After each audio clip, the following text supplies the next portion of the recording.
Welcome to This Week in East Brunswick. This week, Mayor Ira Oskowski announced that the state Supreme Court upheld East Brunswick's right to prohibit cigarette vending machines in the township. The East Brunswick Board of Education held their annual budget hearing live on Channel 8 this week. And 3 of 6 candidates for the Board of Education participated in a PTA President's Council-sponsored forum. These stories and much more are coming up, including a visit to the high school's Italian class, information about the senior variety show at the high school, and a review of Monday night's Township Council meeting. But first, here's the Channel 8 programming rundown for next week. Monday morning, Lenore Kulik exercises with Pom Pom Power on Look Great, Feel Great at 10. At 10:30, tune in for great stories for preschoolers on Stories from the Library.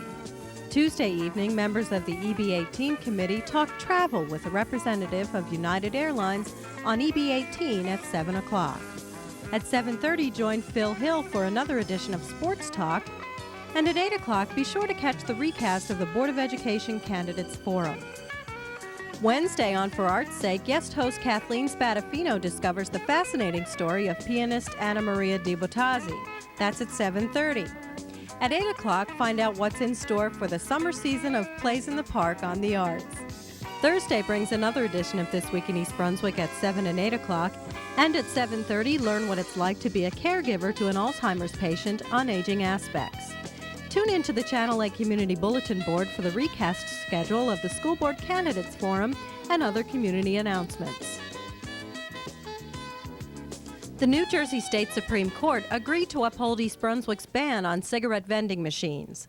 Mayor Ira Oskowski hosted a press conference Thursday where Township Council members and State Assemblywoman Joanna Gregory Scotchy reacted to the decision. Municipal elected officials are sworn to uphold the health, safety, and welfare of the residents of the state, our towns, our cities, our counties, and our country. The Supreme Court decision helped the township protect the health, safety, and welfare of our youth within the township of East Brunswick. I also believe that after this decision, many other townships will follow suit and pass similar ordinances banning cigarette machines from their municipalities. I encourage other mayors and governing bodies throughout the state of New Jersey and throughout the United States to pass similar ordinances. East Brunswick Township took the lead and fought the battle. Now it is time that all municipalities immediately follow that lead and protect their young people from these machines that sell death. Sinagra applauds Supreme Court decision. Jack is very pleased today that the New Jersey Supreme Court has decided that municipalities do have the right to protect children by restricting their access to tobacco products. For the past 4 or 5 years, when Jack was mayor of East Brunswick, and now as a state senator, he has always concentrated his efforts on preventing children from becoming addicted to smoking. Approximately 3,000 children a day pick up a pack of cigarettes, start smoking, and get hooked. We as a society have to change our perception and treat the use of tobacco and alcohol the same. Upholding this ban will deny children from getting easy access to cigarettes. Today's decision by the State Supreme Court allows municipalities to decide what is best for their children. Township Attorney Bert Bush offered a history of the ban and explained the township's case in court. Today really is a very big day in the history of East Brunswick, because today is the day that the New Jersey Supreme Court unanimously upheld our right to have a cigarette vending machine ban. And in fact, what the Supreme Court did was affirm the appellate division without dissent. As we argued at the Supreme Court, cigarette vending machines are unsupervised merchants of addiction, disease, and death. They hook our children, they ask no questions, they accept their money as readily as they would from you or I as adults. The 2 winners as a result of today's New Jersey Supreme Court decision are first and foremost our children, who will not continue to get addicted at ages as early as 11 and 12. And the second winner is really home rule, the concept that municipalities can fill those voids and spaces where the state has not said thou shalt not legislate. Also supporting the township's ban was the New Jersey Group Against Smoking Pollution, also known as GASP. when East Brunswick was confronted with his legal challenge by the tobacco companies, we encouraged them to go forward. But that was a little bit like saying, why don't you guys go jump off a cliff? And we came through as we could. We offered some support, some financial support. And what we wound up finally doing is, through the generosity of our pro bono attorney, John Loalbo and Karen Blumenfeld, we did an amicus brief supporting them. But it became clear as towns came to us, the towns were frightened. The tobacco industry is a multinational drug cartel with immense resources, and they will harass towns, they will sue them, they will call for recount votes, they will ask for petitions, they will do anything to stop us as citizens from getting clean air and protecting our children. That not all legislators are like the legislators here in East Brunswick, who see their first responsibility as protecting the health of their constituents. Township Attorney Bush did not expect the cigarette vending machine companies to pursue an appeal in federal court. Tuesday evening, the East Brunswick Board of Education and School Administration presented the 1994-95 school budget at a live public hearing on Channel 8. Dr. John Kopko, Superintendent of Schools, explained the breakdown of the budget using a series of charts and graphs. When we were initially adopting a budget, this was the initial tentative budget, which needed to be put together in a 24-hour period. Because, if you'll recall, Governor Whitman issued her budget address very, very late in the year. We were not provided with state aid figures nor cap figures until March the 16th, and we then had to turn this around in one day to March the 17th, so the board had a working document. The direction to the administration was to provide a budget which was at cap, and the cap set for East Brunswick was 5.63%. What that 5.63% meant is that we were permitted to adopt a budget totaling $63,902,762. So here we made two comparisons, last year's budget to what the tentative adopted budget was. The budget as it stands this evening, and the board is expected to vote, or they need to vote, to adopt the final budget to be presented to the taxpayers of this community on Thursday. As it stands this evening is an increase of 2.97%, tax impact 13.9 points, and quite a significant figure is that this budget as being presented to the residents of the community is $1,043,474 below the state mandated cap. During the public portion, residents spoke in support of the budget and in opposition to it. The final budget will be passed at the board Thursday, April 7th. The election will be held Tuesday, April 19th. Remember to vote. In related news, the PTA President's Council sponsored a televised forum for candidates for the Board of Education Wednesday night. 3 candidates, Russell Walker, Albert Simon, and Lucille Clark, chose not to participate, claiming the process of question selection would favor some candidates. Sandy Klein, president of the council, denied the allegations, citing the council's 11-year record sponsoring impartial debates. Here's a minute from each of the participating candidates' opening words. As many of you may remember, I ran unsuccessfully for this position last year. Being new to the process and not well known throughout the community, I was at a supreme disadvantage. It was, however, immensely gratifying to me that over 1,400 of my fellow neighbors and friends cast their votes on my behalf. I felt energized by the fact that I got my message across and did as well as I did. After getting over my disappointment, I made a conscious decision to continue to be an aggressive advocate for our school system by regularly attending board meetings as well as serving on the Board of Education's Policy Committee. I was not, however, sure until 2 months ago whether or not I would throw my hat into the ring again at election time. That decision was made for me by a resident whose comments at a board meeting still ring loud and clear in my head. With much emotion, this public-spirited citizen said, "Why do the kids of East Brunswick always need the best of everything? If their parents want the best of everything, let them send them to private school." It is that comment that brings me before you this evening. It is outrageous to me that anyone should think that our children don't deserve the best of everything. Our oldest daughter, Sarah, is attending Churchill Junior High, and Susie, our youngest, is attending Frost Elementary School. Before joining the board 3 years ago, I served as PTA president of Frost Elementary School. and was a citizen member of numerous board committees. And as a matter of fact, I sat in the audience at Board of Ed meetings for nearly a year and a half. I have served as a girls' soccer coach and a Brownie Girl Scout leader for 7 years.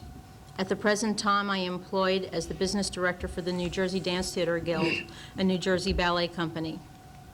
Currently, I am serving as the vice president on the Board of Education and serve as the chairman for the curriculum committee. In addition, I serve on the Special Education Committee, Strategic Planning Committee, Affirmative Action Committee, and I am the board representative to the East Brunswick Education Foundation. Our schools continue to be recognized as one of the very best in the state and the nation. These accomplishments are made possible by students who are motivated, by a dedicated and hardworking staff, by parents who provide a strong involvement in their children's education, and by a community who has proven that they too care about the future of our children and our town. While we can all take a great deal of pride in these accomplishments, we must not become complacent. We cannot sit back and rest on our laurels. There are many problems that we have to deal with. Since the referendum was defeated, we must seek out and examine alternative plans for handling the increasing enrollments. With each passing year, our facilities need more maintenance and repairs. The governor's flat funding of education means an increasing tax burden on local residents. The world in which we live is ever-changing. Computers, laser discs, fiber, local area networks, and much more are part of the new information superhighway. Our schools are the entrance ramp to that information superhighway, and we must come up to speed. To see the hour-long forum in its entirety, watch Channel 8 Saturday afternoon, April 9th at 12:30, Tuesday evening, April 12th at 8, or Monday night, April 18th at 7. Hi, I'm Amy Fisher, and I'm at East Brunswick High School with Kathy Takis, who's the Italian teacher, and Joyce Lentz, who's the social studies teacher, and they have just returned from a very exciting trip. Could you tell us about it, Kathy? That's right, Amy. I brought my students from East Brunswick High School to Udine, Italy, and we were gone for 18 days. And the exciting part about this trip, Amy, this trip was not a tour of Italy, but the students actually spent time living with families in Italy and going to school in Italy. This was actually an exchange from a program that began last year, is that correct? That's correct. We had 16 students from the city of Udine visit us last year, and we housed them. They came to school with us, and it was our turn to go back and to visit Italy. Joyce, what was your role on this trip? Well, back in November, Mrs. Takis approached me about the fact that a number of teachers in Udine were interested in lessons on American government. And she asked me if I would be willing to put together those lessons, which I said, of course. And then was when I was told, this means you get to go and teach those lessons. And I spent between 25 and 30 class periods during the 8 days that we were in school in Udine, talking about such subjects as the 3 branches of U.S. government, the powers of our president, capital punishment, a typical school day in East Brunswick, New Jersey, sports, holidays, Ernest Hemingway, other American writers. So it was just a very exciting time for me, too. Well, that's great. Now, Kathy, you have a beautiful plate here. Could you tell us about it? Well, yes, Amy. The students and the faculty at the 2 schools that we visited in Italy had a farewell party for us, and notwithstanding all of the gifts that they gave to the students, this was one dish that was presented to the Italian Club of East Brunswick High School.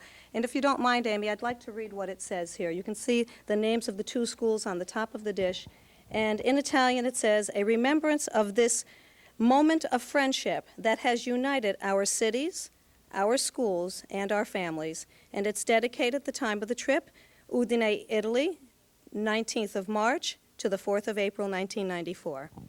That is truly beautiful. Joyce, you have another memento of the trip. Could you tell us about it? Yes, 2 of the students of the school, Marinelli, designed this T-shirt as a symbol of the exchange program.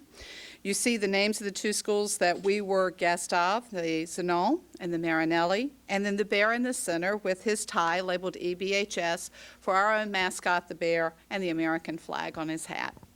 Greg, what did you like best about your trip? Probably the food. Tell me about some of the food that you ate. All kinds of things. I mean, naturally there was tons of pasta, and there isn't bread in this country like there's bread over there. But there were all sorts of strange things, ranging from rabbit to duck to everything. A lot of fresh vegetables? Oh, yeah. So you ate well for 18 days. Very well. Okay, and now could you tell us your name? Joanne Chase. And tell us a little bit about the family that you stayed with in Italy. They were all very nice. The mother was the sweetest person. When I first went there, I couldn't understand her very well. When I left, I understood her perfectly. And the father understood English pretty well, and he was pretty funny, too. And they had a younger brother whose nickname was Jimby, and he was studying English and German, so.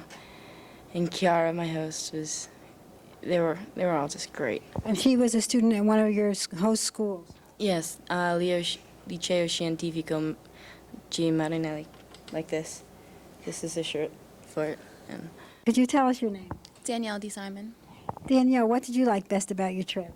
I think Venice was probably the best thing that we saw when we were in Italy. How long were you there? We were there in Venice. Yeah. Venice, we were there for the day. And what exactly did you see that you liked so much?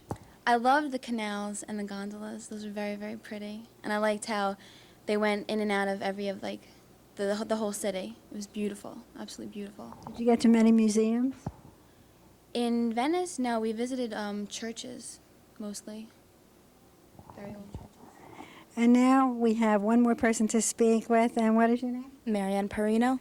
Marianne, what was your favorite part of the trip? My favorite part was the side trip to Austria, and we went in there. It was a mixture of the old architecture of Italy with the new modern appliances and buildings of America. So I kind of felt at home, but still, in the historical aspect. Now, how long did it take you to get to Austria from Udine? I don't know, like an hour. No, it was 2 hours. 2 hours? It's 2 hours. For all of you, did you come back speaking Italian better than you did before you left? Yeah, definitely. Definitely. yeah, now I can speak without having to think so much about what I have to say. Great. Of course. Great. Well, thanks a lot, and welcome home.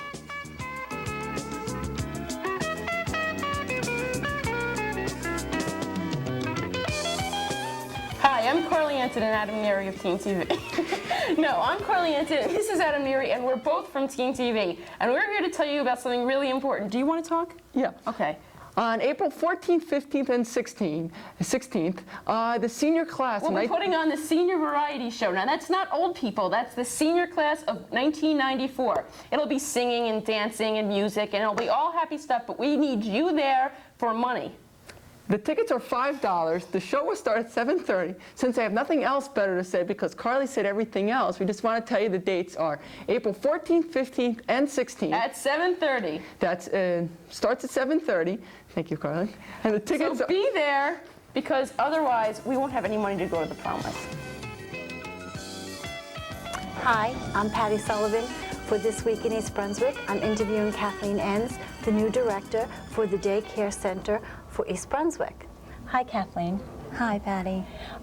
Why don't you tell our audience what an adult daycare center is? Okay. Well, an adult daycare center is a structured program for the frail elderly. And by frail elderly, what I'm referring to are people that are 60 or older that due to a mental or a physical impairment need assistance or supervision that they could not safely receive from a senior citizen center. Why did you choose a Saturday? The reason for that, there's really a few reasons. One is because the center where the program's going to be housed is going to be in the East Brunswick Senior Citizen Center, and that is being utilized during the week by our regular senior citizen program, so it wouldn't be available for the week. The other reason is because there are adult daycare programs in the community, in the neighboring communities, but there does not seem to be anything available on the weekends. And for many people, the weekend is when they really need some assistance because they are going to get their chores done that they haven't been able to do during the week when they're working. you know, or to go grocery shopping, to visit friends, that kind of a thing. And they're really not able to do that when they need to provide supervision or care for an older person. Kathy, who's eligible for this program? Okay, well, they would need to be 60 or older, be a resident of Middlesex County, and again, have a physical or a cognitive impairment which causes them to need supervision and assistance so that they're not able to utilize a senior citizen center during the week. Can you give me a quick description of what you mean by physical impairment? Okay, well, that would be somebody because of perhaps have had a stroke, and they would need to have some assistance in perhaps just getting around the center, getting to and from the bathroom. That because of a senior citizen center with the client-staff ratio, they're just not capable of providing that kind of assistance. One thing that I do need to mention, however, is that because we would not be a medical facility, we would not be able to provide any kind of heavy lifting. For instance, if someone was in a wheelchair and they could not transfer themselves to the toilet, we would not be able to provide that kind of lifting, nor would we be able to help someone who was incontinent because of the kind of care that we would have at the facility. However, if somebody has memory problems and they need to be reminded to go to the bathroom, or they need to be directed to the bathroom or what to do when they get there, that would be something we would be able to help them with. Okay, that's good. Now, what about the application and the cost involved? Okay. Well, if someone was interested in the program, what they would do, they would contact me at the Senior Citizen Center during the week, and we would set up an appointment for them to come in to fill out an application, and I would be able to give them a little bit more information regarding the program. I would also need to do an assessment just to make sure that they were appropriate for the program, and we would require them to have a doctor's evaluation completed before entering the program. As far as cost is concerned, it is a fee-for-service, and we are looking at $30 a Saturday, which would be 6 hours in duration. Although the price is reasonable for what the program would provide because it would be a structured program, we do realize that for many frail elderly people, because of their limited income as well as their other care needs, that this could be a difficulty for them to meet. So we are looking at funding sources in order to be able to alleviate some of the cost. And I guess the last question is, where will this program be housed, and what about your staff? You had mentioned that earlier. Okay. Well, it will be in the East Brunswick Senior Citizen Center next to the library. And as far as staffing is concerned, we will have at least 5 staff members on at all times. It will be myself, an activities assistant, 2 aides, and a custodian. We also are looking to hopefully have a graduate student as well as some volunteers from the community.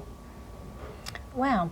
If any of you out there would like more information, please contact Kathleen Enns at the East Brunswick Senior Citizen Center at 390-6809. This is Patty Sullivan saying goodbye for This Week in East Brunswick. At Monday night's Township Council agenda meeting, the council discussed the acceptance of the report submitted by the Vehicle Usage Committee. The committee recommended that no township vehicle be used for personal use, that only those employees required to respond to emergencies be allowed to take vehicles home, and that all non-police vehicles must be assigned to a municipal motor pool and be assigned municipal plates and display a township seal. The committee also recommended that several cars currently used in the Public Works Department, the Department of Parks and Recreation, and the Department on Aging should be assigned to the motor pool. The proposal includes the township administrator as the overseer of the municipal motor pool. In addition, Mayor Ira Oskowski announced that he would relinquish his use of a Jeep purchased last year. The controversy over the mayor's use of the Jeep was one of the factors leading to the formation of the Vehicle Usage Committee. The council is expected to vote on acceptance of the committee's report at the April 11th meeting. The council also must decide whether or not to make the committee a permanent one. In other council news, there are 3 township council seats open in this year's election. Be sure to watch the Channel 8 Community Bulletin Board for information about candidates' profiles and a candidates forum in the fall. That's all for now. Thanks for watching.